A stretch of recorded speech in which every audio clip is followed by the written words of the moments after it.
Hello friend, आज हम आपको बैसाख मास के अंतिम दिनों की पूजा विधि बताने जा रहे हैं। बैसाख के आखिरी दिन भगवान विष्णु और शिव जी को अत्यंत प्रिय है। इस महीने में किए गए कर्म हमें बहुत ज्यादा पुण्य की प्राप्ति दिलाता है। इस महीने में जप, स्नान, दान का विशेष महत्व है। बैसाख महीने के अंतिम 5 दिन बहुत ही खास होते हैं। इन दिनों में की गई आराधना विशेष फलदायी होती है और ये 5 दिन हमें पूरे बैसाख मास का महत्व का फल दिलाते हैं। यदि आपने अभी तक बैसाख स्नान, दान, जप, तप इस महीने में कुछ भी नहीं किया है तो इन 5 दिनों में करके आप पुण्य को प्राप्त कर सकते हैं। बैसाख शुक्ल पक्ष की एकादशी को लेकर पूर्णिमा तिथि को पुष्करणी तिथि कहा गया है। इन दिनों में स्नान, दान, जप करने से पूरे महीने का फल प्राप्त होता है। पूर्व काल में एकादशी की तिथि को अमृत प्रकट हुआ था। द्वादशी को भगवान विष्णु ने उसकी रक्षा की थी। त्रयोदशी को देवताओं ने उसका सुधापान कराया और चतुर्दशी को दैत्यों का संहार कर पूर्णिमा को देवताओं को अपना अपना साम्राज्य वापिस मिला। उस समय देवताओं ने प्रसन्न होकर इन 3 तिथियों को वर दिया था। बैसाख मास की ये 3 तिथियां समस्त पापों का नाश करने वाली हैं और सभी प्रकार के सुख को देने वाली हैं। यदि एकादशी से लेकर पूर्णिमा तक किसी नदी सरोवर में स्नान किया जाए तो समझ लीजिए कि इससे अच्छी कोई बात हो ही नहीं सकती है। परंतु ऐसा संभव ना हो तो घर में ही गंगा जल डाल के स्नान करें। जिन्होंने अभी तक कोई नियम नहीं लिया वो इन 5 दिनों में करके पुण्य प्राप्त कर सकते हैं।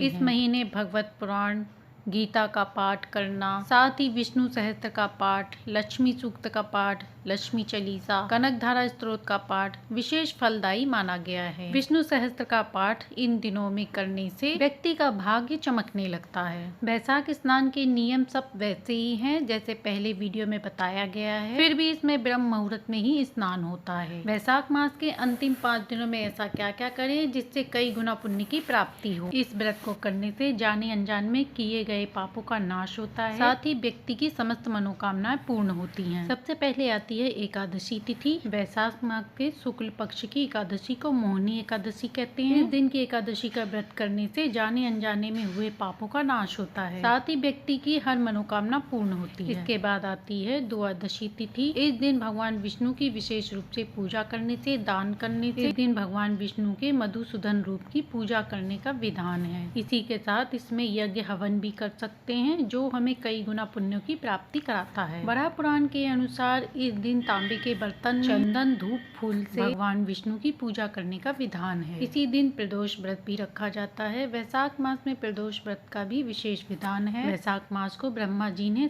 सब महीनों में उत्तम बताया है। ये मास संपूर्ण देवताओं द्वारा पूजित है, इसलिए इस महीने में पड़ने वाले प्रदोष व्रत के प्रभाव से व्यक्ति के दाम्पत्य जीवन में सुधार होता है, साथ ही शारीरिक कष्ट भी दूर होते हैं। चतुर्दशी तिथि को नरसिंह जयंती भी मनाई जाती है। यह भगवान विष्णु का चौथा अवतार है। इसमें भगवान विष्णु का आधा शरीर सिंह का और आधा शरीर भगवान का है। इस दिन नरसिंह भगवान की पूजा करने से कष्टों में मुक्ति मिलती है। इसके बाद आती है पूर्णिमा। इस पूर्णिमा पे ब्रह्मा जी ने तिल का निर्माण किया था, इसलिए इस दिन सफेद और काले तिल जल में मिलाकर स्नान करना चाहिए, साथ ही हवन भी करना चाहिए और इस दिन तिल का दान भी करना चाहिए। ऐसा करने वाले व्यक्ति के जीवन की सभी परेशानियों का अंत होता है। यदि किसी चीज का प्रायश्चित करना चाहते हैं, तिल और शहद का दान करने से प्रायश्चित हो जाता है। यदि इन 5 दिनों का संकल्प लेके आप अपने पितरों के निमित्त तर्पण करते हैं, उन्हें दान दे देते हैं अपने पुण्य को, तो इससे उन्हें मुक्ति भी मिलती है। इन 5 दिनों में यदि साधक व्रत, पूजन, उपवास का संकल्प लेते हैं तो वह एक समय ही भोजन करते हैं। भोजन में बिना नमक का भोजन किया जाता है। इसमें बहुत से लोग अन्न का त्याग कर देते हैं और बहुत से लोग एक समय भोजन ग्रहण करते हैं। ये साधक के ऊपर निर्भर करता है कि उसे कैसे रहना है। इस व्रत में शाम से पहले भोजन किया जाता है। यदि अन्न का भोजन का संकल्प लिया है तो सूर्यास्त से पहले अन्न का भोजन कर लेंगे। एकादशी पे अन्न नहीं खाएंगे। बाकी के जितने दिन हैं उतने दिन अन्न का भोजन करेंगे।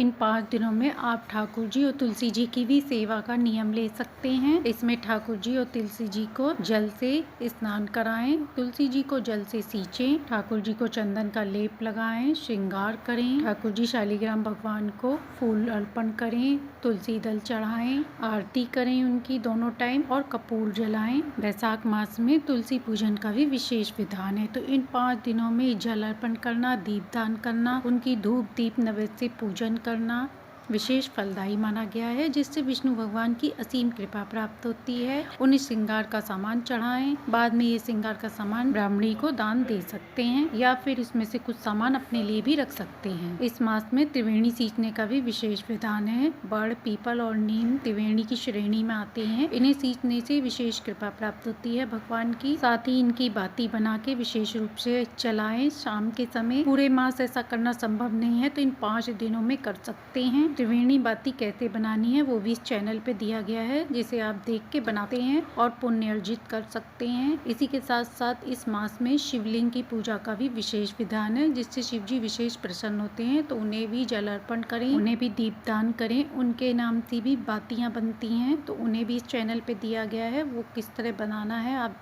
देख के बना सकते हैं और उनके आगे जलाते हैं। शिवालय में, घर के मंदिर में या शिवलिंग के पास या बेलपत्र के नीचे भी जला सकते हैं। इस मास में दान पुण्य का भी विशेष महत्व है, तो अपनी सामर्थ्य के अनुसार दान अवश्य करें, जिससे पुण्य की प्राप्ति होती है। दान में आप चप्पल, जूता, छाता, वस्त्र, अन्न दान जरूरतमंदों को दे सकते हैं। और सबसे बड़ा दान जल दान है। यदि आप जल दान कोई कर रहा है उसके साथ सहयोग कर देंगे तो भी आपको बहुत बड़ा पुण्य मिलेगा। इस तरह वैशाख मास में कुछ न कुछ उपाय जरूर करना चाहिए। ये मास अपने आप में बहुत विशेष, पावन और पवित्र है। इसमें जो भी पुण्य करते हैं वह अक्षय हो जाता है और हमें कई गुना फल प्राप्त कराता है। तो ये थी वैशाख मास की कुछ संपूर्ण जानकारी, जो 5 दिनों में करके आप पूरे माह का पुण्य प्राप्त कर सकते हैं। यदि जानकारी अच्छी लगी हो तो लाइक एंड सब्सक्राइब करें।